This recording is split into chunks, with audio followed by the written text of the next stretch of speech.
বাড়ির ভিতরে ঢুকাইছে মদ খাইয়া, তুমি ঘরে আসলা না, তার কত বড় সাহস! অনবরত গাইল্লাই খাইয়া নিয়ে হুশে নাই। দেখেন, দেখো বাড়ির ভিতরে ঢুকাইছে, তার কত বড় সাহস! দাঁড়াইতে পারতেছে না, এই যে দেখো, এই যে দেখো, দাঁড়াইতে পারতেছে না, তার কত বড় সাহস! মদ খাইয়া আমি ঘরে একলা আসলাম, ঘরের ভিতরে ঢুকাইছে, হ্যাঁ কত বড় সাহস!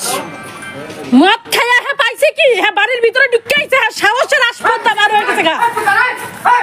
হ্যাঁ মদারু, মদ খাইয়া হুশ নাই, মদ খাইয়া বাড়ির ভিতরে ঢুকাইছে,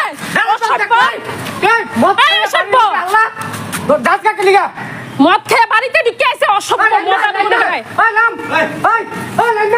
তুমি দাঁড়াও, তুমি দাঁড়াও, তুমি দাঁড়াও, মদ খাই নাই মাই, তুই গেলি কে কেন?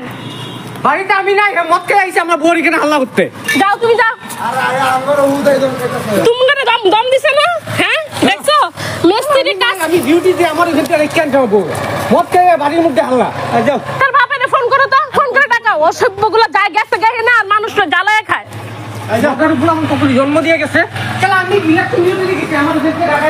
আমি ফোন করে ঢাকায় আনছি, কি কোনো বাড়ির ভিতরে হ্যাঁ মদ খেয়ে ঢুকে গেছে। মদ খেয়ে আমার বোর্ডের ভিতরে গালাগালি। আমি নাই, আমি ওই ইলেকশন ডিউটিতে। চিন্তা করছো? এতদিন বাড়ির বাইরের থেকে গাইলাইছে, এখন খালি বাড়িতে ঢুকে গেছে গিয়া, হ্যাঁ দাঁড়াইতেই পারতেছে না, ঘুমাই পড়তেছে না। তখন আমি আইছি, ইয়ে গেছে গা, থানায় ফোন করতাম, এখন গেছে গা। যাও তো যাও, তুমি ঢুকো না, আমি অ্যারেস্ট করাবো। তুমি আমি প্রুফ রাখছি তো, আমি মোবাইলে সবগুলো ভিডিও করে প্রুফ রাখছি। আমি ইলেকশন